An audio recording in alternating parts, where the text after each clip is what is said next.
చంద్రబాబు నాయుడు పొరపాటున కూడా ఈ రాయలసీమకు ఏదో చేస్తాడంటే మాత్రం మనం నమ్మితే మాత్రం మోసపోయినట్టే.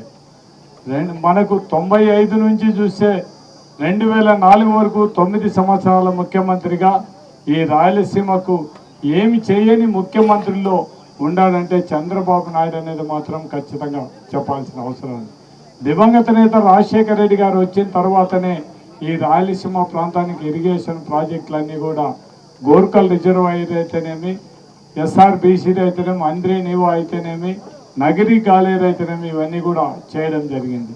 దాంతోనే ఈరోజు నెల్లూరు కానీ కడప కానీ ఈరోజు జిల్లాలకు నీళ్ళు ఇవ్వగలుగుతున్నామంటే కేవలం దివంగత నేత రాజశేఖర రెడ్డి గారి పుణ్యం అని మాత్రం ఖచ్చితంగా చెప్పాల్సిన అవసరం ఉంది. రాజశేఖర రెడ్డి గారు వచ్చిన తర్వాత పోతిరెడ్డిపాడు దగ్గర నుంచి 40,000 క్యూసెక్లకు నీళ్లు పెంచి మొత్తం ఈ రాయలసీమ ప్రాంతంలో అన్ని ప్రాంతాలకు కూడా ఎక్కడెక్కడైతే నీళ్లు పారడానికి అవకాశం ఉందో అవుకు రిజర్వాయర్ అయితేనేం, మైలవరం అయితేనేం, గండికోట అయితేనేం ఇవన్నీ కూడా నీళ్లు ఇచ్చిన ఘనత మన దివంగత నేత రాజశేఖర రెడ్డి గారు అనేది కూడా చెప్పాల్సిన అవసరం ఉంది. ఆయన కొడుకుగా జగన్మోహన్ రెడ్డి గారు 80% పూర్తి చేసి కేవలం 20% పూర్తి అయితే ఈ రాయలసీమకు సంబంధించిన అన్ని ప్రాజెక్టులు కూడా పూర్తి కావడానికి నీళ్ళకి ఎటువంటి ఇబ్బంది ఉండని పరిస్థితి ఉంటుంది.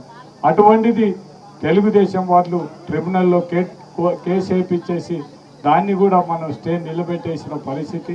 తర్వాత దురదృష్టవశాత్తు మనం ఈ రాష్ట్రంలో ఓడిపోవడం, చంద్రబాబు నాయుడు రేవంత్ రెడ్డి ఇద్దరు కూడా కుమ్మక్కైపోయి మొత్తం ఈ రాయలసీమ ఎత్తిపోతల పథకాన్ని పని జరగకుండా నిలబెట్టే పరిస్థితి. అంటే సాక్షాత్తుగా తెలంగాణ ముఖ్యమంత్రి రేవంత్ రెడ్డి గారే మనకు అసెంబ్లీలో చెప్పడం జరిగింది, నేను చంద్రబాబు నాయుడుతో మాట్లాడి రాయలసీమ ఎత్తిపోతల పథకాన్ని నిలబెట్టాలని చెప్పినారంటే ఒక్కసారి చంద్రబాబు నాయుడు గారికి ఈ రాయలసీమ మీద ఏమాత్రం అభిమానం ఉందనేది కూడా మన అందరం కూడా ఒక్కసారి ఆలోచించాల్సిన అవసరం.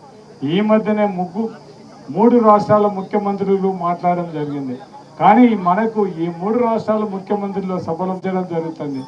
ఆల్మట్టి ఎత్తు పెంచితే పొరపాటున కూడా మనకు శ్రీశైలం రిజర్వాయర్కు మనకు కృష్ణానది నుంచి నీళ్లు వచ్చే పరిస్థితి ఉండదు.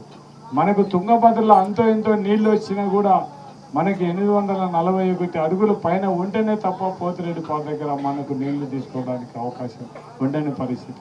అంటే ఇవన్నీ కూడా మనం దృష్టిలో పెట్టుకుంటే మనకి ఎంత అన్యాయం జరుగుతుంది. ఈ తెలుగుదేశం ప్రభుత్వంలో ఈ చంద్రబాబు నాయుడు ఏ విధంగా మనకు అన్యాయం చేస్తాననేది కూడా ప్రజలందరూ కూడా గమనించాలి. రైతు సోదరులందరూ కూడా ఈ చంద్రబాబు నాయుడు గారిని మనం నిలదీయకపోతే మనకు మాత్రం ఈ ప్రాంతం రాయలసీమ శాశ్వతంగా ఎడారిగా మారిపోయే పరిస్థితి ఉంటుంది. కాబట్టి మన అందరం కూడా మన హక్కుల కోసం, మన ఏదైతే మన రాబోయే తరాల కోసం కూడా మన అందరం కూడా ఈ ప్రాజెక్టుల కోసం మన అందరం కూడా ఫైట్ చేయాల్సిన అవసరం ఉంది.